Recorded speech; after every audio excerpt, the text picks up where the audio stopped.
열왕기상 전반부가 솔로몬에 대한 이야기로 가득 채워져 있다면 열왕기상의 하반부는 아방 시대의 엘리야의 이야기로 채워져 있습니다. 솔로몬이 성전을 세워 나가는 과정을 통해 하나님은 이스라엘 백성들이 건물로서의 성전이 아니라 하나님의 말씀과 그 말씀에 대한 순종으로 하나님이 임재하시는 마음의 성전, 하나님을 온전히 섬기는 마음의 성전을 세워야 함을 말씀하여 주셨습니다. 이는 바벨론 포로기를 살아가는 남겨진 이스라엘 백성들에게 이미 나라가 망하고 성전이 다 무너지고 회파되어 절망 속에 살아가는 백성들에게 더 이상 성전을 볼 수도 성전을 가까이 할 수도 없는 바벨론 땅에 버려진 남은 백성들에게 힘과 소망이 되는 말씀이 아닐 수 없었습니다. 그래서 그들은 하나님 말씀에 대한 간절함으로 마음의 성전을 세워 나갔습니다. 그 말씀에 대한 순종함으로 많은 율례와 법도를 세워 나갔습니다. 그렇게 건물의 성전 대신 마음의 성전을 놓지 않고 잊지 않고 살았던 것입니다. 그래서 바벨론 포로 70년의 기간이 다 찼을 때 그들은 주저함 없이 예루살렘으로 돌아와 예루살렘 성을 그리고 예루살렘 성전을 재건할 수 있었던 것입니다. 그들에게 있어서 성전은 바벨론 포로 기간 내내 우리가 그동안 잊었던, 우리가 그동안 잃어버렸던 그 하나님의 말씀을 지키고 순종했다라는 상징적 결과물이었던 것입니다. 이 같은 성전의 내용을 담고 있는 것이 열왕기상 전반부의 내용이라면 이제 후반부에 와서는 남유다와 북이스라엘 둘로 나뉜 왕정의 역사를 기록하면서 특히 북이스라엘의 여러 왕들의 초점을 맞춰 이야기를 서술해 갑니다. 그런데 특이한 점은 지난 시간에도 말씀을 드렸듯이 북이스라엘의 아방 시대에 활동했던 엘리야의 이야기가 많은 부분을 차지하고 있습니다. 분명 이스라엘의 열왕들에 대한 기록을 적고 있는 열왕기서인데도 말입니다. 우리가 잘 아는 것처럼 엘리야는 주로 북이스라엘에서 활동했던 선지자입니다. 북이스라엘과 남유다의 가장 큰 차이점은 성전이 있고 없고였습니다. 예루살렘 성전을 자유로이 왕래할 수 없었던 북이스라엘은 그래서 여로보암 시대에 북이스라엘 곳곳에 산당을 세웁니다. 결과적으로 그 산당을 통해 북이스라엘은 우상숭배의 깊은 죄악에 빠져들게 된 것입니다. 성전이 없던 북이스라엘의 처지는 마치 성전이 무너져버린 채 바벨론 포로기를 살아가던 남겨진 이스라엘 백성들과 닮아 있습니다. 그래서 유독 북이스라엘의 왕들의 역사를 열왕기서에서 조금 더 자세히 다루고 있음은 바로 성전이 없던 시대에 하나님이 북이스라엘을 어떻게 만져주고 계신가를 한눈에 볼 수 있었기 때문이지 않나 생각해 보게 됩니다. 그것은 곧 바벨론 포로기를 살아가던 남겨진 사람들에게도 하나님의 만져주심의 역사를 기대해 볼 수 있는 근거가 되기 때문입니다. 그래서 열왕기상 하반부의 이야기는 왕들의 이야기보다는 엘리야를 통한 하나님의 역사하심에 초점이 맞춰져 있다라고 할 수 있습니다. 온통 죄악으로 가득 차버린 북이스라엘 땅 곳곳을 하나님이 어떻게 다스리시고 하나님이 어떻게 다루시는지를 엘리야의 행적을 통해 보여주고 있습니다. 그래서 오늘 이 시간은 굵직굵직한 엘리야의 사건들을 한눈에 좀 살펴보면서 북이스라엘을 다루시는 하나님의 손길 속에 담긴 그들이 놓친 신앙의 원리, 그들이 놓친 신앙의 의미들을 찾아 발견해 보기를 원합니다. 특별히 엘리야의 발자취를 쫓아가며 각각의 상황 속에서 하나님이 역사하시는 모습을 통해 무슨 일이 벌어지는지를 조금 확인해 보도록 하겠습니다. 여러분이 지금 열왕기상 18장을 펴고 있는데 17장으로 좀 한 장을 좀 넘기셔서 좀 보시면서 말씀을 좀 보겠습니다. 첫 번째로 그릿 신학가에 대한 그런 모습입니다. 지난 시간 우리는 엘리야가 갑작스럽게 뜬금없이 역사의 무대에 등장하는 모습을 좀 살펴보았습니다. 왕들의 이야기 속에 갑자기 엘리야의 등장을 소개하면 바로 엘리야의 이름처럼 나의 하나님은 여호와이심을 이 세상 속에 드러내시기 위함이었습니다. 하나님을 잊고 산 백성들에게, 하나님을 버린 백성들에게 여전히 이 세상의 주인은 여호와 하나님이심을 만천하에 선언하시는 사건이 바로 엘리야의 등장이었습니다. 그냥 하나님의 부르심과 하나님의 말씀이 그에게 임함으로 말미암아 엘리야는 무작정 아방 앞에 나아가 앞으로 하나님의 말씀이 없이는 비가 결코 오지 않을 것임을 선언합니다. 가뭄을 선언합니다. 이 정도의 대담한 사역을 할라치면 이미 그는 대단한 능력의 존재였어야 한다라고 우리는 생각할 수 있습니다. 그런데 성경은 엘리야가 그 엄청난 선언을 한 뒤에 갑자기 그리 시냇가로 숨어버리고 있음을 증언합니다. 그 말은 막상 하나님의 부르심에 불려가 이 엄청난 사역을 감당했지만 정작 그는, 엘리야는 아무런 준비도 되어 있지 않았다라는 말입니다. 그래서 하나님은 그를 그리 시냇가로 인도하십니다.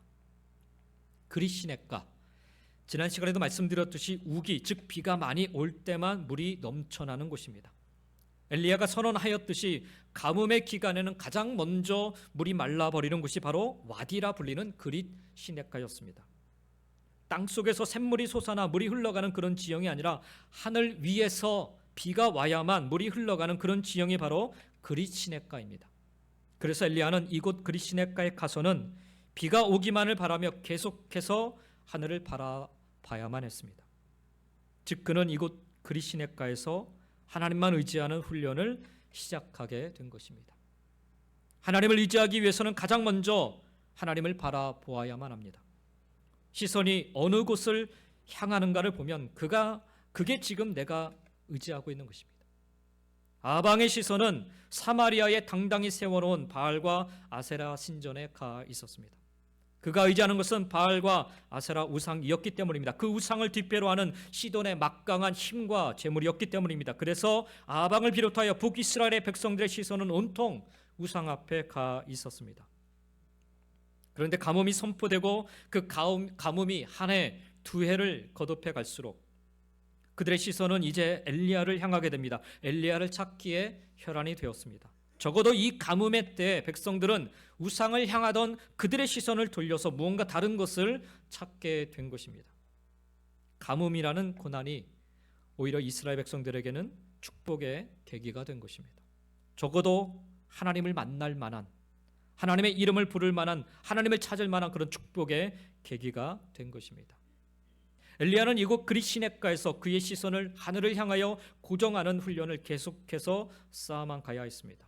뿐만 아니라 그는 이곳에서 하나님이 먹이시고 채우시는 훈련도 받아야만 했습니다. 열왕기상 17장 4절 말씀에 보면 하나님은 내가 까마귀들에게 명령하여 거기서 너를 먹이게 하리라 말씀하신 뒤에 까마귀들을 통해 아침과 저녁으로 떡과 고기를 날라 엘리야를 먹이셨습니다. 요즘은 삼시세끼를 먹어야 되죠. 예. 제 아내가 참 힘들어하는 것 중에 하나가 삼시세끼를 차려주는 겁니다. 예. 언제까지 차려줄지는 잘 모르겠습니다. 예. 뭐 누구 얘기로는 이제 조금만 더 지나면 밥 차려달라고 하면 이제 눈치 보이고 뭐 그런다는 얘기를 제가 들었는데 보겠습니다. 근데 이 엘리야를 보니까 하루 두 끼 아침과 저녁으로 까마귀를 통해 떡과 고기를 날라서 하나님이 엘리야를 먹이셨다라고 합니다. 근데 왜 하필 까마귀였을까요? 까마귀는 시체나 썩은 음식을 잘 먹는 새입니다. 그래서 음식을 기가 막히게 잘 찾아서 여기로 날라다 온 것인가라고 생각할지 모르겠습니다. 근데 여러분, 이 까마귀라는 짐승이 얼마나 비정한 동물인지요. 자기의 배를 채우기 위해서는요, 새끼들을 위한 음식을 남겨두지 않는 그런 습성을 가지고 있는 게 까마귀입니다. 그러니까 자기 배만 채울 줄 알지 새끼들은 죽으라 마나 별로 그렇게 관심을 갖지 않는 그런 짐승이에요. 비록 죽은 시체나 썩은 음식만을 먹는 까마귀였지만 오로지 자기 배만 채우는 습성을 가지고 있는 짐승, 그런 짐승이었지만 하나님은 그런 것들을 통해서도 당신의 말씀대로 순종하며 살아가는 엘리야를 먹여 살리십니다. 하나님 당신을 바라보고 의지하도록 엘리야를 이곳 그릿 시냇가에서 그리 훈련시키셨던 것입니다. 여러분은 어떤 훈련을 지금 받고 계십니까? 우리의 시선이 세상을 향하고 있지는 않은지, 오늘 그릿 시냇가에처럼 단절된 곳에, 막혀진 곳에, 홀로 있는 곳에 그렇게 놓여 있다면 다른 것을 바라보지 마시고 하나님을 바라보시는 훈련을 계속해서 쌓아가시기 바랍니다. 그것이 그 그릿 시냇가에서 살 유일한 길입니다. 두 번째로 보면 시돈 땅 사르밧으로 하나님이 엘리야를 이끄십니다. 가뭄이 심하여져서 그릿 시냇가조차 말라버리자 하나님은 이방 땅에 시돈의 사르밧 지역으로 이끄십니다. 사르밧은 아방이 아내로 맞은 이세벨의 고향입니다. 지금 누구 때문에 이 생고생을 하고 있는 거예요? 이세벨이 들여온 바알과 아세라 때문에 지금 이 생고생을 하고 있는 것 아닙니까? 그러면 그 이세벨의 고향은 어떠하겠는지요? 우상이 득실득실거리는 곳 아니겠는지요? 아니 그곳에 가서 뭘 어쩌라고 하나님은 엘리야에게 그곳으로 가라 명하시는 것일까요?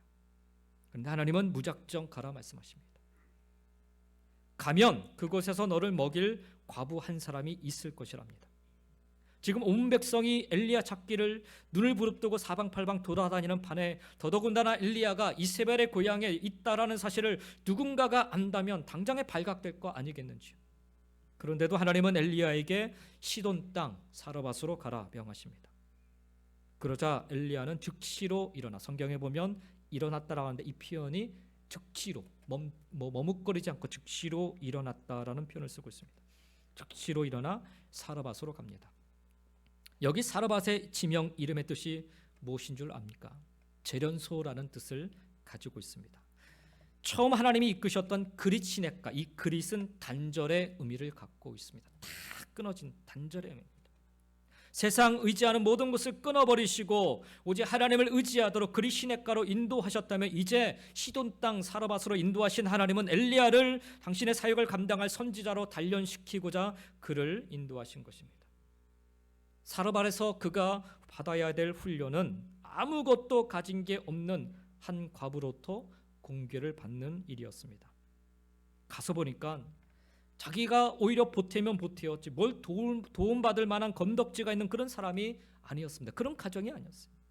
이제 마지막 남은 가루 한 움큼과 기름 몇 방울로 한 끼 식사 만들어 먹고 죽기를 구해야 할 처지에 놓인 여인을 통해 하나님은 엘리야를 가뭄의 때 내내 먹이시겠다 이렇게 말씀하신 것입니다. 그것도 이방 땅에서, 이방 여인을 통해서 말입니다. 눈에 보이는 현실은 암담하다 못해 절망입니다. 더 이상 희망이라고는 찾아볼 수가 없습니다. 뭘 좀 비빌 언덕이라도 있어야 가서 비비지요. 아무것도 없는 사람에게 가서 날 좀 배부르게 먹이라, 이런 말할 사람이 세상에 어디 있겠습니까? 그런데 엘리야는 그 여인의 처지를 보고 상황을 보고 말하지 않고요, 그저 하나님 말씀에 순종해서 이야기를 전합니다. 17장 14절 말씀해 보시면 그러죠. 이스라엘의 하나님 여호와의 말씀이 나 여호와가 비를 지면에 내리는 날까지 그 통의 가루가 떨어지지 아니하고 그 병의 기름이 없어지지 아니하리라 하셨느니라. 제가 휴스턴에서 교회를 개척할 때 아무도 다 손 떼고 다 도망가 버렸는데 딱 한 가정이 남았어요. 그 한 가정이 정말 변변치 않은, 직장도 제대로 없는 그런 가정이었어요. 제가 그 한 가정이 남았을 때 하나님께 그렇게 기도했어요. 하나님, 좀 붙여주시려면 좀 여유가 있으신 그런 가정을 좀 붙여주시던가, 그래도 하다 못해 식구라도 좀 많은 그런 가정을 좀 붙여주시면 그래도 좀 비빌만 할 텐데, 이 딸랑 이 막 결혼한 이 한 가정, 직장도 제대로 없고 어떡하라는 겁니까? 그때 하나님이 저한테 말씀하셨던 게 네가 한 영혼을 사랑한다고 하지 않았냐? 제가 그렇게 말씀드렸죠. 근데 뭘 어쩌라고? 네가 한 영혼을 사랑하면 해야 되지 않냐? 그래서 제가 그 한 가정과 함께 교회를 시작을 했어요. 휴스턴에서 하늘 소망 교회라고.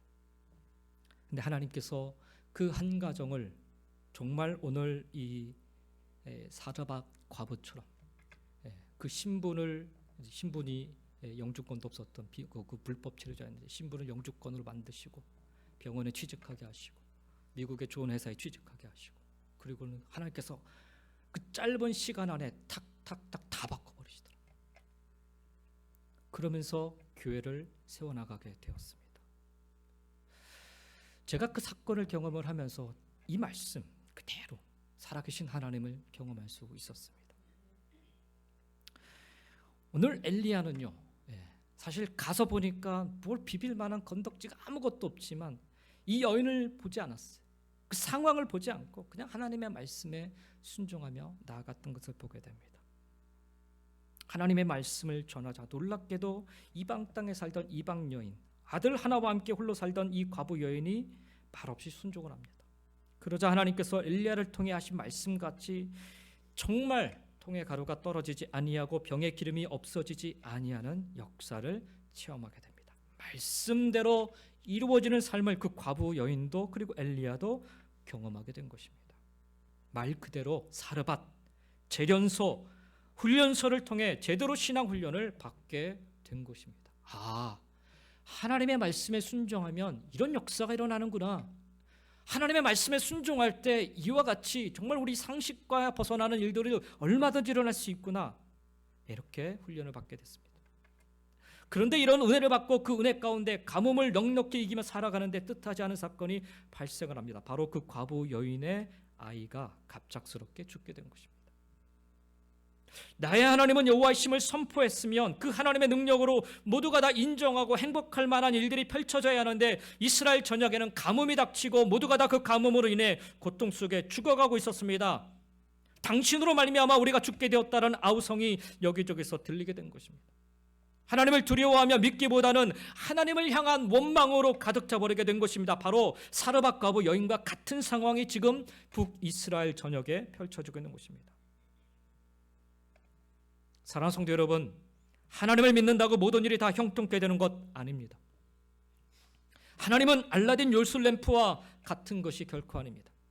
내가 바라고 소망하는 일들이 착착 다 이루어지는 삶이 예수 믿는 삶이 결코 아닌 것입니다. 그런 일들을 바라고 소망하며 예수를 하나님을 믿어서는 안 됩니다.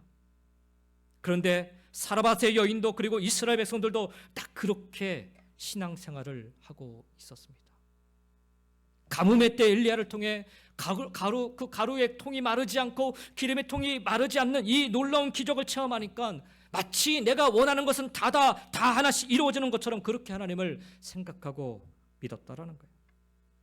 내가 원하는 일만 일어나기를, 내가 바라는 대로 이루어지기를, 하나님의 마음과 하나님의 기대와 하나님의 계획과 하나님의 뜻 따위는 아무런 상관도 없이 그저 내가 바라는 것만 이루면 살면 된다라고 그렇게 믿고 살았던 것입니다. 이게 사르밧 과부 여인의 모습이었고 북이스라엘 백성들의 모습이었습니다. 그런데 여러분, 이 모습이 오늘을 살아가는 저와 여러분의 모습은 혹 아닌지요? 바벨론 포로기를 살아가는 이들의 모습이 정확히 이와 같은 모습이었어요. 목숨은 겨우 부지했는데, 그렇잖아요? 나라가 다 망해버렸어요. 많은 사람들이 죽었어요. 그 많은 사람이 죽는 가운데 목숨을 겨우 부지했는데 살고 나니까 이제는 먹고 살 일이 산더미같이 걱정이고, 포로지에서 고통당하다 의미 없이 죽어가는 일들이 비일비재하는 모습 속에서 이제는 원망을 막 쏟아내기에 급급합니다. 하나님의 사람이여, 당신이 나와 더불어 무슨 상관이 있기로 내 죄를 생각나게 하고 또 내 아들을 죽게 하려고 내게 오셨나이까? 열왕기상 17장 18절에 사르밧 과부 여인이 하는 얘기였습니다. 그러한 마음이 나를 억누를 때, 내 삶을 언습할 때 우리는 무엇을 하여야 할까요? 이곳 사르밧 훈련소에서 보인 엘리야의 행동에 그 대답이 담겨져 있습니다. 열왕기상 17장 20절에 보니까 여호와께, 엘리야가 합니다. 여호와께 부르짖어 이르되 내 하나님 여호와여. 그 다음 21절에도 보니까 여호와께 부르짖어 이르되 내 하나님 여호와여 원하건대라고, 그는 엘리야는 하나님께 부르짖어 기도합니다. 그냥 기도한 게 아니라 간절히, 더욱 간절히 기도하고 있습니다. 그러자 하나님께서 엘리야의 기도를 들으시고 그 아이를 다시금 살려주십니다. 사건이 터지자마자 그냥 살려주실 수도 있으신 하나님이십니다. 왜요? 그 어려운 때 자기가 이거 마지막 음식을 만들고 죽기를 바랐던 그 순간에 엘리야를 공개하지 않습니까? 여러분, 그만한 정성과 헌신과 수고를 하는 그런 가정이면 얼마든지 이 엄청난 일이 일어났을 때 하나님은 그냥 이 사건 터지자마자 살려주실 수도 있으셨을 거예요.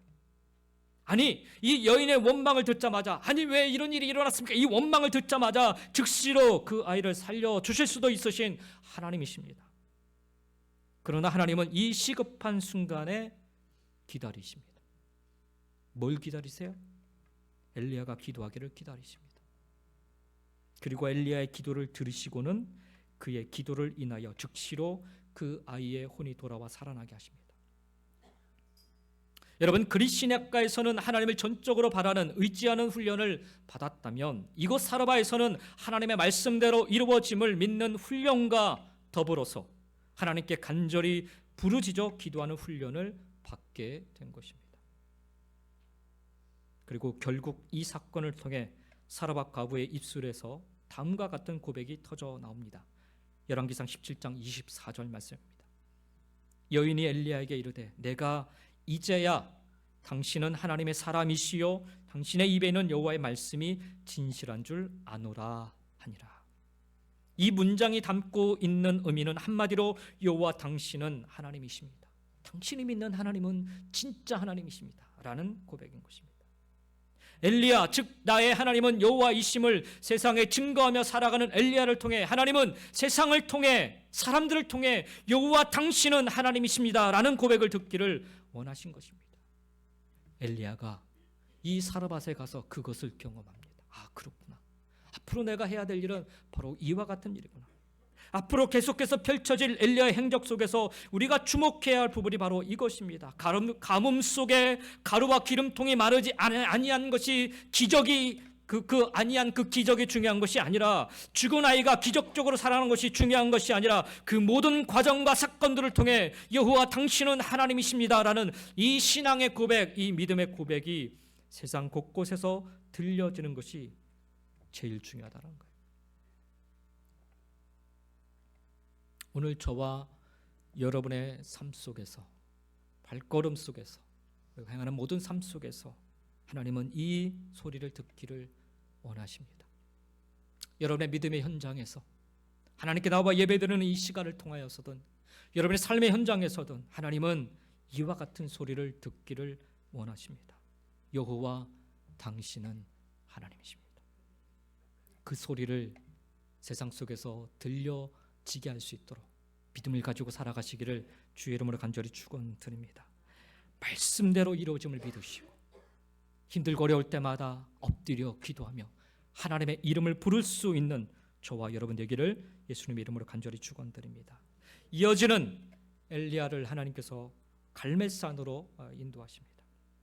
갈멜산에서의 승리도 마찬가지입니다. 오늘 우리가 읽은 본문은 그 유명한 갈멜산에서의 영적 대결과 승리를 다루고 있는 내용입니다.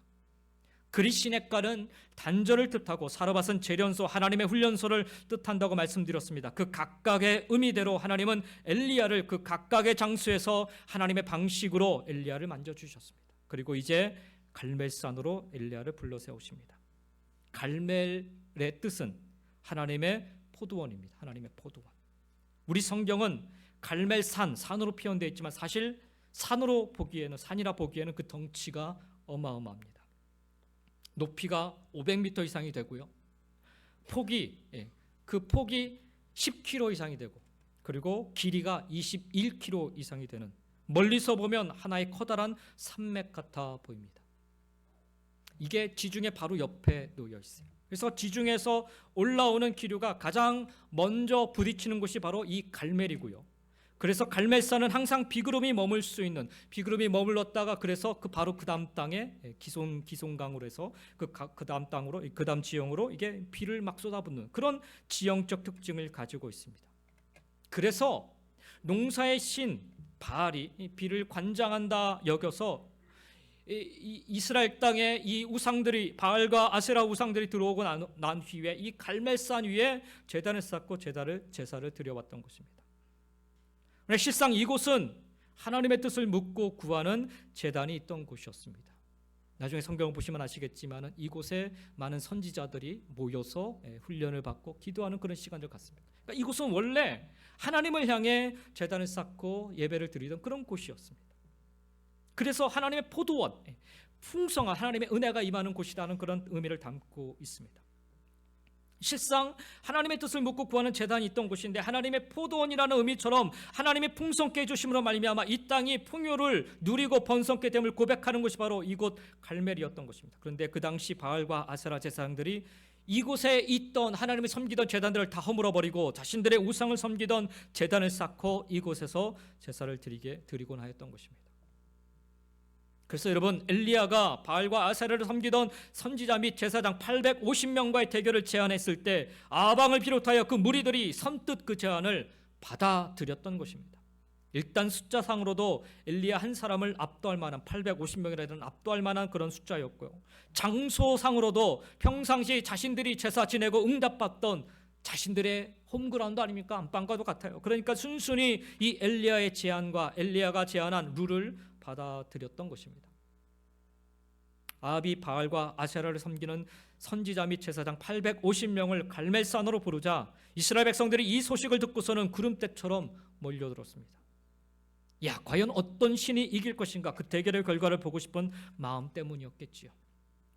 3년이라는 가뭄, 그 긴 기다림의 끝은 과연 오기는 오는 것일까 하는 기대 때문이었을 것입니다. 그때의 백성들의 마음을 정확히 읽은 엘리야가 18장 21절에 이렇게 선포합니다. 엘리야가 모든 백성에게 가까이 나아가 이르되, 엘리야가 백성들 앞으로 나간 겁니다. 잘 보시기 바랍니다. 너희가 어느 때까지 둘 사이에 머뭇머뭇하려느냐? 여호와가 만일 하나님이면 그를 따르고 바알이 만일 하나님이면 그를 따를지니라. 비가 오기만을 기다리던 이스라엘 백성들, 즉 구원을 간절히 희망하고 소망하던 백성들에게 하나님은 먼저 그들의 상태를 확인시켜주고 계십니다. 바알과 하나님 사이에서 머뭇머뭇거리고 있다고. 여기 머뭇머뭇거린다라는 히브리어를 보면은 비틀비틀거리는, 마치 술 취한 사람이 비틀비틀거리는 그런 모습을 연상하는 단어입니다. 이리 갈지 저리 갈지, 여기가 조금 좀 이렇게 갔다가 저기가 좀 저렇게 갔다가, 또 다른 의미는 절뚝절뚝거리다라는 그런 뜻도 담고 있습니다. 영적 불구자의 신세를 표현하고 있는 모습입니다. 하나님과 바알 사이에 이렇게 영적으로든 그런 삼적으로든 머뭇머뭇거리며 갈팡질팡하고 절뚝절뚝거리는 그런 상황, 그리고는 둘 중 어느 신이 불로 응답한다면 그 신이야말로 하나님이다 라고 외칠 그런 상황이었습니다. 비구름이 자주 나타나던 곳이 이곳 갈멜산에게 그들은 자신만만했을지 모릅니다. 바알과 아세라를 섬기던 제사장들은 지중해에서 올라오는 수증기를 잔뜩 머금은 비구름은 종종 천둥과 번개를 동반합니다. 따라서 바알과 아세라를 믿는 그들은 얼마든지 승산이 있는 싸움이었다라고 생각했을지 모릅니다. 더욱이 먼저 제단을 쌓고 부르짖으라, 엘리야가 기회를 먼저 주잖아요. 그러니까 기회는 자신들에게 먼저 있다 여겼을 것입니다. 근데 웬일인가? 하루 온종일 부르짖고 제사를 드려도, 심지어 온몸에 상처를 내며 피를 흘리면서까지 제사를 드려도, 미친 듯이 부르짖어도 아무런 응답이 없습니다. 답답할 노릇이죠. 바로 그때 엘리야가 나섭니다. 하루 종일 기다렸다가 저녁 때쯤 돼서 엘리야가 나선 거예요. 오늘 본문 30절입니다. 엘리야가 모든 백성을 향하여 이르되 내게로 가까이 오라. 여기서는 내게로 가까이 오라 얘기합니다. 백성이 다 그에게 가까이 가매 그가 무너진 여호와의 제단을 수축하되라고 말씀합니다. 지금껏 이스라엘 백성들은 멀찌감치 서서 지켜만 보고 있었습니다. 그들의 신을 믿는 신앙의 태도가 늘 언제나 그러해왔습니다. 멀찍이 바라만 보는, 그러나 필요가 생기면 찾아가는 그런 신, 그런 하나님으로 이해하고 섬겨왔다라는 거예요. 근데 오늘 본문 속에서 우리는 친히 찾아가시는 하나님, 가까이 나오라 말씀하시며 그들 속에 함께 하시는 임마누엘의 하나님이심을 보여주고 계십니다. 아까 말씀드렸듯이 엘리야가 이곳 갈멜산에 모인 백성들에게 처음 이야기하는 21절에 보면 엘리야가, 즉 다시 말하면 엘리야의 이름의 뜻을 생각해 보면 나의 하나님 여호와가 모든 백성에게 가까이 나아가 말씀하고 있음을 보게 됩니다. 아울러 이방 제사장들이 실컷 다 부르짖고 난 뒤에 아무런 응답도 아무런 일도 일어나지 않자 그 백성을 불러 가까이 나오게 합니다. 30절 말씀을 다시 한번 보시겠습니다. 엘리야가, 즉 나의 하나님 여호와가 모든 백성을 향하여 이르되 내게로 가까이 오라. 하나님은 백성들 속으로, 그리고 백성들을 하나님 당신 가까이 불러 함께 하시는 분이십니다. 결코 그들과 멀리 떨어져 방관만 하며 지내시는 분이 아니시라는 말씀입니다. 이스라엘 백성들에게 이것을 가르쳐주고 싶으셨어요.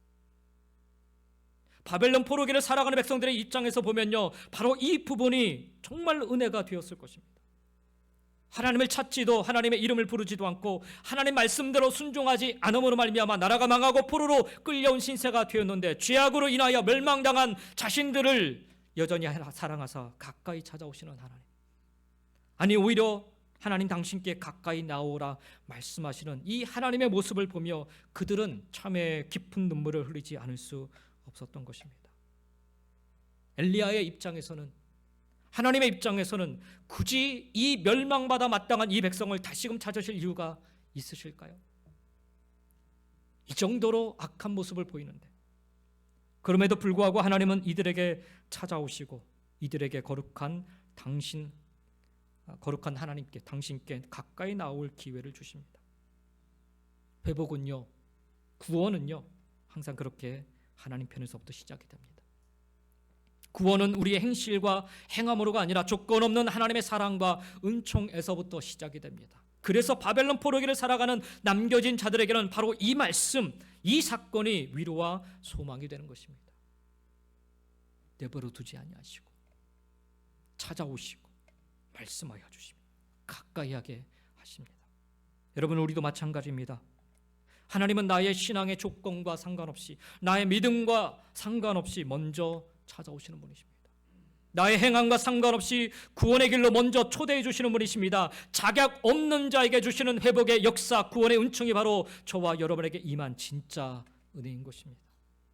먼저 찾아와 주시고 먼저 구원의 길을 열어주시는 하나님을 믿을 때 바벨론 70년의 잊혀진 세월 속에서도 구원은, 회복은 반드시 이루어졌듯이, 영적 400년의 암흑기를 지나면서도 약속대로 메시아이신 예수 그리스도께서 이 땅에 보내주심으로 말미암아 하나님의 구원의 길을 활짝 열어주셨듯이 오늘 우리에게도 동일하게 먼저 찾아와 회복의 역사로, 구원의 역사로 함께하여 주실 줄 믿습니다. 자, 먼저 찾아오시는 하나님을 믿는 믿음이 중요하다면 그 다음은 무너진 제단을 다시금 세우는 과정이 필요합니다. 오늘 말씀 30절에 보니까 가까이 나온 백성들이 보는 앞에서 엘리야가 뭘 하고 있어요? 무너진 제단을 다시금 세우고 있습니다. 수축한다. 그들이 섬겨야 할 하나님을 향한 제단, 그 제단이 무너져 있음을 확인시킨과 동시에 그들이 그토록 간절히 간구하는 구원, 즉 가뭄이 끝나고 비가 오는 일은 그 무너진 제단을 먼저 회복시켜야 한다는 사실을 그들에게 보여주고 있는 거예요. 가르쳐주고 있는 거예요. 아마도 북이스라엘의 백성들은 하나님을 향한 제단이 무너진 줄도 몰랐을 것입니다. 하나님을 향한 제단이 무너짐을 확인해야 다시 쌓지요, 여러분. 회복은 그렇게 시작을 하는 것입니다. 무너진 것이 무엇인지, 내가 그동안 붙잡고 살았던 것들이 무엇인지 먼저 확인하는 과정이 필요합니다. 그래야 다시 쌓죠, 여러분. 그 제단을 통해 하나님이 응답하시기 때문입니다. 여기 무너진 제단을 다시 쌓는 과정을 한번 눈여겨보시기 바랍니다. 31절부터 32절입니다. 야곱의 아들들의 지파의 수요를 따라 엘리야가 돌 12개를 취하니 이 야곱은 옛적에 여호와의 말씀이 임하여 이르시기를 네 이름을 이스라엘이라 하리라 하신 자더라. 그가 여호와의 이름을 의지하여 그 돌로 제단을 쌓고 말씀합니다. 엘리야가 백성들에게 가르칩니다. 너희들이 다시금 쌓아야 할 이 제단은 하나님의 약속과 축복에 근거하여 쌓는 제단이며 하나님의 이름 즉 전능하신 하나님을 의지하여 쌓는 제단이어야 함을 가르칩니다. 무얼로 그 많은 사람들 앞에 두고 자기 혼자 이 제단을 쌓습니까? 그냥 혼자 쌓아도 되잖아요. 아니, 바알과 아세라 그 제사장들이 열심히 제사를 드리는 그 틈에 이것을 얼마든지 미리 쌓아놔도 되는데 그렇게 하지 않으세요. 엘리야는 백성들을 다 불러 모아 가까이 오게 한 다음에 하나씩 하나씩 돌을 쌓아 올리면서 이것을 보여주고 가르칩니다. 너희들이 섬겨야 될 하나님은 약속과 축복에 근거하여 역사하시는 하나님이십니다. 능력으로 역사하시는 하나님이심을 가르치는 것입니다. 그들이 그토록 바라던 회복과 구원은 하나님의 약속을 굳게 붙잡을 때, 하나님의 능력을 굳게 믿을 때 비로소 시작이 됨을 엘리야는 이 제단을 다시금 수축하는 과정을 통해 백성들에게 가르치고 증거하고 있는 것입니다. 어디서부터 다시금 시작해야 함을 말씀하고 있는 것입니다. 야곱의 이름을 바꾸신 이는 야곱 스스로가 아니라 하나님이셨습니다. 남의 것을 빼앗는 자에서 하나님의 백성 이스라엘이 되게끔 바꾸신 이는 하나님이셨습니다. 하나님의 약속을 야곱이 믿을 때 하나님은 그를 야곱에서 이스라엘로 바꿔주셨습니다. 디아스포라, 흩어진 자, 바벨론 포로로 살아가는 나그네, 그들의 신세를 바꾸실 이는 하나님이십니다. 하나님의 언약과 약속을 믿고 살아갈 때 하나님이 그들을 야곱에서 이스라엘로 바꾸셨듯 포로자에서 흩어진 나그네에서 다시금 이스라엘 하나님의 백성으로 바꾸어 주실 것입니다. 바벨론 포로기를 살아가던 남겨진 자들에게는 다시금 제단을 수축하며 회복을 그리고 구원을 바라는 이 과정을 통해 발견할 수 있었을 것입니다. 지금 우리가 무엇을 해야 하는지. 그래서 그들은 처음부터 다시 하나님의 언약을 확인하고 붙잡는 그 고된 작업을 해왔던 것입니다. 나라가 멸망하기까지 나라가 얼마나 엉망이었는지요. 하나님의 말씀을 다 잃어버렸어요. 근데 여러분, 놀랍게도 바벨론 포로 시대 때 하나님의 말씀이 다시 회복이 돼요. 놀랍지 않습니까? 거의 1000년 이상이 사라져버렸던 말씀들이 다시 회복이 돼요. 어디서 이런 근거와 용기를 얻을 수 있었을까요? 이 말씀 속에서 엘리야가 하나님께 다시 쌓는 이 제단을 수축하는 이 과정을 통해서 그들은 적어도 깨달았을 거예요. 우리가 지금 무엇을 해야 하는가? 그래서 그들은 처음부터 다시 하나님의 언약을 확인하고 붙잡는, 정말 쉽지 않은 일인데 그 고된 작업을 해왔던 것입니다. 그 일에 앞장섰던 인물이 바로 에스라 같은 사람이었어요. 에스라를 통해 바벨론 포로기에 신앙 부흥의 운동이 일어날 수 있었던 이유는 바로 하나님의 신실한 언약을 백성들에게 들려주고 그 약속의 말씀을 붙잡고 살아가도록 그들을 가르쳤기 때문입니다. 사랑하는 성도 여러분, 하나님 언약의 말씀을 붙잡는다는 것은 피상적인 이론이 아닙니다. 오늘 말씀처럼 하나님의 이름, 전능하신 여호와 하나님의 능력을 의지하여 무너진 제단의 돌을 하나씩 쌓는 과정을 계속해서 반복하는 것입니다. 여러분, 여기서 쌓은 돌을 그냥 조그마한 조약돌로 생각하면 안 돼요. 여러분, 적어도 내 몸 크기 이상이 되는 큰 돌이에요. 여러분, 그걸 가지고 제단을 쌓은 거예요. 12개 제단을. 보통 일이 아닙니다. 여러분, 그 힘든 일을 그렇게 했다라는 거예요. 하나씩 쌓을 때마다 얼마나 힘들었겠습니까? 근데 그 과정을 계속해서 반복한 것입니다. 뿐만 아니라 그 제단에 재물을 각을 떠서 올려놓고서 물을 쏟아붓는 과정을 계속해서 반복해요. 3번이나. 아니, 불로 이 제단을 태워야 하는 것이 이 싸움의 룰 아닙니까? 불로 이 제단을 태워야 승패를 가릴 수 있는 것인데 바짝 마른 나무를 그 제단에 올려놓아도 시원찮을판에 도랑에까지 넘치도록 아예 물을 3번이나 부어서 제단을 흠뻑 젖도록 한 것입니다. 왜 이렇게까지 한 것일까요? 왜 이런 일을 한 것입니까? 과거 2010년에 겨울에 이곳 갈멜산에서 원인 불명의 큰 불이 났었다고 합니다. 당시 신문에서는 헤드라인에 엘리야의 불이라 이렇게 제목을 붙였다고 하는데, TV에서는 연일 이 갈멜산이 타는 장면을 생방송으로 반영을 했고, 이 불이 진화되기까지 5일 동안 산을 다 태웠다고 합니다. 수상 비행기들이 바로 옆에 있는 지중해에서 물을 계속 길어다가 뿌려서 겨우 진화 작업을 했다고 하는데, 이때 이 불로 인근 마을에 있던 사람들이 44명이 죽었고 17,000명이 집을 잃었다고 합니다. 그리고 당시 갈멜산을 덮고 있던 수백만 그루의 나무도 다 타버렸다고 합니다. 보시면 아시겠지만 이곳 갈멜산은요, 그만큼 천둥번개가 칠 자연적 지리 요건을 갖추고 있는 곳입니다. 그러니 만일 엘리야가 제단 앞에서 기도했는데 마침 천둥번개가 쳐서 그 제단에 불을 붙였다고 한다면 백성들이 누굴 믿겠어요? 누굴 믿겠습니까? 당연히 천둥번개를 주관한다 믿는 바알을 믿겠죠. 아세라를 믿겠죠. 바로 그러한 이유로 엘리야는 혹시라도 의아할까 봐 확실히 살아계신 하나님의 역사를 나타내고자 물을 막 쏟아부은 것입니다. 아예 자연발화는 꿈도 꾸지 못하도록. 어쩌다 우연히 일어난 게 아니라는 거예요. 하나님의 강권적인 역사 속에 일어나는 사건임을 엘리야는 분명히 나타내고자 하는 것입니다. 우리가 믿는 하나님은 우리의 상식 안에서 역사하시는 분이 아니십니다. 여러분, 그러려면 과학을 신호로 믿지 뭘로 하나님을 믿습니까? 우리가 믿는 하나님은 전능하신 하나님, 천지를 창조하시고 저와 여러분을 창조하시고 죄와 사망의 권세를 깨뜨리시고 구원하시는 분이십니다. 지금 엘리야는 백성들을 제단 가까이에 부른 뒤에 무너진 제단 돌 하나하나씩을 세워가면서 하나님의 이름을 부르고 가르치며 그들이 놓친 하나님, 그들이 잊은 하나님을 다시금 상기시켜 주었던 것입니다. 그렇게 무너진 제단은 하나님의 이름을 의지하여 세우는 것입니다. 사랑하는 성도 여러분, 우리가 회복되기를 바란다면, 구원의 역사를 기대한다면, 극심한 가뭄에서 기갈해서 해방되기를 원한다면 무너진 제단을 먼저 수축해야 합니다. 하나님을 향한 예배를 먼저 회복해야 합니다. 하나님의 약속을 먼저 기억해야 합니다. 하나님의 이름을 먼저 불러야 합니다. 이 순서가 바뀌면 안 돼요. 구원해 주시면 하나님께 나아가 예배드리겠습니다. 구원해 주시면 하나님을 섬기겠습니다. 그래서 제대로 된 신앙생활 되던가요? 시간 지나면 도로 제자리 아니던가요? 바벨론 포로기에 이스라엘 백성들이 회당을 지은 이유가 바로 여기에 있습니다. 하나님을 향한 예배를 먼저 회복하려고, 하나님의 약속을 먼저 기억하려고, 하나님의 이름을 먼저 부르려고 그들은 포로로 끌려간 뒤에 가장 먼저 이 일을 했어요. 회당을 세우는 일. 그래서 70년의 시간이 다 찼을 때 그들은 잊지 않고 약속의 땅 예루살렘으로 돌아갈 수 있었습니다. 우리도 마찬가지입니다, 여러분. 지금 먼저 예배의 제단을 쌓아야 합니다.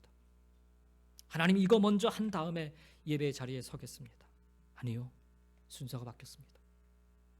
그래서는 진정한 회복, 구원은 이루어질 수 없습니다.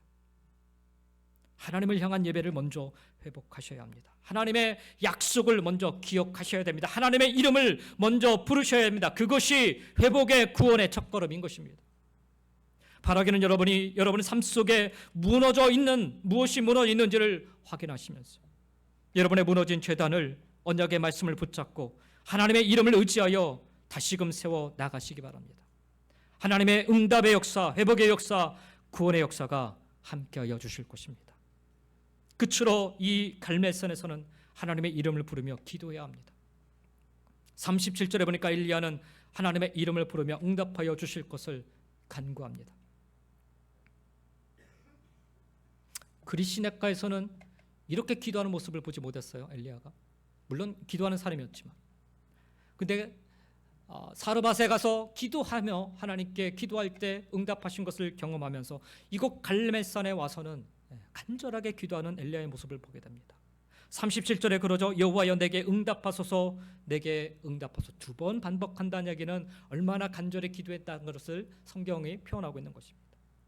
이 백성에게 주 여호와는 하나님이신 것과 주는 그들의 마음을 되돌이키심을 알게 하옵소서라고 기도하고 있습니다. 오늘 말씀을 보면 엘리야는 이 제단에, 지금 쌓은 이 제단에 불이 내리기만을 위하여 기도하지 않습니다. 제단에 불이 임하는 것이 엘리야의 기도 목적이 아닙니다. 엘리야는 이 갈멜산에서의 싸움에서 주 여호와는 하나님이신 것을 이 백성들로 하여금 알게 하기를 원하였습니다. 이 갈멜산에서 싸움을 통하여서 하나님께서 저들의 마음을 돌이키심을 알게 하기 원하였습니다. 즉 이 싸움의 목적은 단순히 바알과 아세라를 섬기는 제사장들을 이기는 것이 아니라 하나님을 떠난 이 백성이, 하나님의 이름을 부르지도 찾지도 않는 이 백성이 다시금 하나님을 부르고 찾으며 하나님 앞으로 나오게 하기 위함이며 주 여호와는 하나님이심을 이 백성으로 하여금 알고 고백하게 하기 위함인 것입니다. 기도의 목적이 바르면 하나님 즉각적으로 응답하십니다. 엘리야의 기도가 끝나자마자 하나님은 즉각적으로 응답하십니다. 하늘로부터 불이 임하여 번제물과 나무와 돌과 흙을 태우고 또 도랑의 물까지 다 살라버립니다.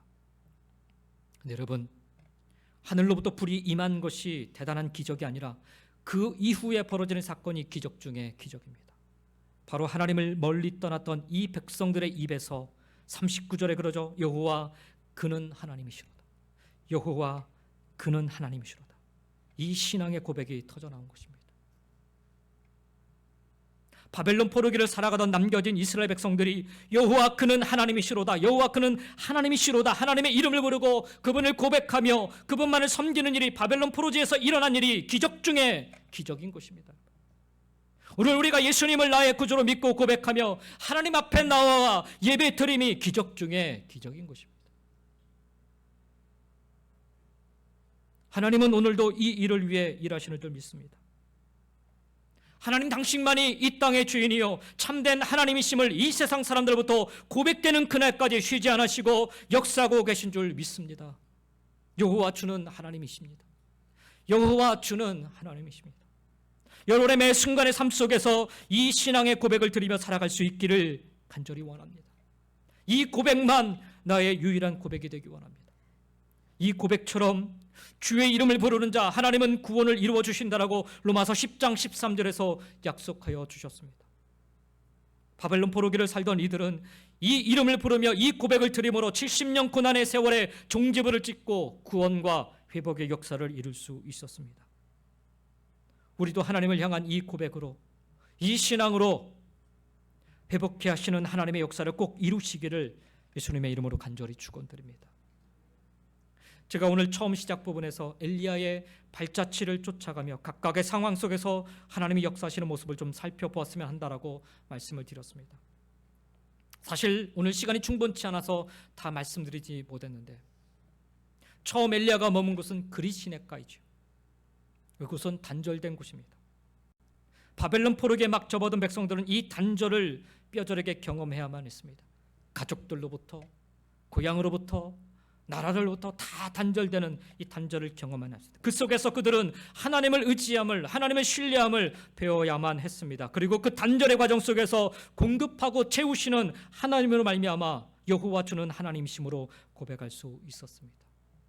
그래서 그릿시냇가의 모습이 바벨론 포로기를 살아갔던 백성들에게는 가슴에 깊이 와닿던 것입니다. 그 다음으로 엘리야가 머물렀던 곳은 사르밧이었죠. 재련소라는 의미를 가지고 있는 훈련의 장소입니다. 이곳을 통해 하나님은 엘리야를 하나님의 말씀대로 이루어짐을 믿는 훈련과 더불어서 하나님께 간절히 부르짖어 기도하는 훈련 가운데로 내모십니다. 그리고 그 과정을 통해 여호와 주는 하나님이심을 엘리야로 알게 하시고 그 이방 땅, 이방 여인의 입술의 고백을 통해 듣게 하십니다. 고통의 이방 땅이라는 차원에서 바벨론 포로지와 사르밧은 많이 닮아 있습니다. 그곳에 바벨론 포로기를 살아가던 백성들은 엘리야처럼 하나님의 말씀대로 이루어짐을 믿는 훈련을 받아야만 했습니다. 더불어서 하나님께 간절히 부르짖어 기도하는 훈련도 그들은 받아야만 했습니다. 그리고 그 결과 여호와 주는 하나님이심을 알고 주위 사람들로 하여금 고백해 하셨습니다. 느헤미야서를 보면 느헤미야가 술 맡은 관원장으로 뽑히게 될 때 하나님의 말씀대로 이루어짐을 믿고 그가 기도하였고 그날에 술 맡은 관원장으로 뽑히는 것을 우리는 성경을 통해 확인할 수 있었습니다. 그리고 1차 포로 귀환을 이루게 됨을 통하여서 어떻게 그 느부갓네살 왕이 이것을 허락합니까? 하나님을 인정하면서 그가 그것을 보내게 되죠. 우리는 이러한 일들이 바벨론 땅에서 정확히 이루어졌음을 확인할 수 있습니다. 그래서 사르밧에서 일어났던 이 사건들이 바벨론 포로기를 살아갔던 백성들에게는 가슴에 깊이 와닿던 거예요. 갈멜산에 오른 엘리야의 모습도 마찬가지입니다. 갈멜산에 모여든 백성들의 모습은요, 바벨론 땅에서 살아가는 백성들의 모습과 많이 닮았어요. 바알과 하나님 사이에서 머뭇거리는 모습, 바로 그 모습이 바벨론 땅에서 겨우 하나님의 신앙을 찾아가던 백성들이 여전히 바벨론 땅의 문화와 풍습 그리고 그 땅의 우상 앞에서 살아남기 위해 머뭇머뭇거리는 모습과 같아 보였던 것입니다. 그러한 머뭇머뭇거리는 신앙 속에서 이제 회복과 구원을 기대하고 소망하며 살아가기 위해서는 뭘 해야 되는가? 무너진 제단을 수축하고 다시금 언약의 말씀과 하나님의 이름을 의지하며 사는 것이 중요했던 것입니다. 하나님을 향하여 하나님께 간절히 기도하는 삶이 필요했던 것입니다. 바로 이 모습으로 바벨론 포로 70년의 고통의 시간에 마침표를 찍고 여호와 주는 하나님이심을 만천하에 증거하며 회복되어 돌아올 수 있었습니다. 바벨론 포로기에서 돌아왔던 백성들의 모습, 느헤미야서나 에스겔서나 보시면 여러분 아시겠지만 주변의 나라 사람들이 이게 도대체 이런 일이 어떻게 일어날 수 있을까? 하나님이 하셨다라는 것을 그들이 인정하게 됩니다. 이처럼 엘리야의 발길이 머문 곳마다 바벨론 포로기를 살던 남겨진 백성들의 그 신앙의 결정적 이정표가 놓여 있습니다. 왜 여기에 열왕기상에 이렇게 많은 엘리야의 그 행적들이 담겨져 있는가? 이게 바로 바벨론 포로기를 살아갔던 자신들의 신앙의 모습들이 투영되어 있기 때문에 그렇습니다. 신앙의 고비고비마다 지점마다 여호와 주는 하나님이심을 고백하고 증거하는 역사가 있었던 것입니다. 이것이 엘리야가 이룬 그 어떤 놀라운 기적보다 더 중요한 일인 것입니다. 그리고 이것이 바벨론 포로기를 살아가던 백성들에게는 가장 소중한 신앙의 자산이 되었던 것입니다. 이 말씀을 읽을 때마다, 읽고 또 읽을 때마다 그들은 단절된 상황에서 하나님을 찾으며 하나님을 의지하며 사는 삶을 그들은 배웠던 것이죠. 이 말씀을 읽을 때마다 그들은 사르밧과 같은 그런 훈련의 자리에서 하나님의 말씀대로 이루어짐을, 그래서 기도해야 됨을 그들은 배웠던 것이죠. 이 말씀을 바라볼 때마다 우리가 머뭇머뭇거리고 있는 이 바벨론 땅에서 우리는 어떻게 살아야 되는지를 그들은 경험할 수 있었던 것이죠. 결단할 수 있었던 것이죠. 그러면서 이루어졌던 것은 여호와 주는 하나님이십니다. 사랑하는 성도 여러분, 오늘 우리도 엘리야의 삶 속에서 끊임없이 들려졌던 이 고백, 여호와 주는 나의 주는 하나님이십니다라는 이 신앙의 고백을 우리의 삶으로 증거하고 외치며 살아갈 수 있기를 주님의 이름으로 간절히 축원드립니다.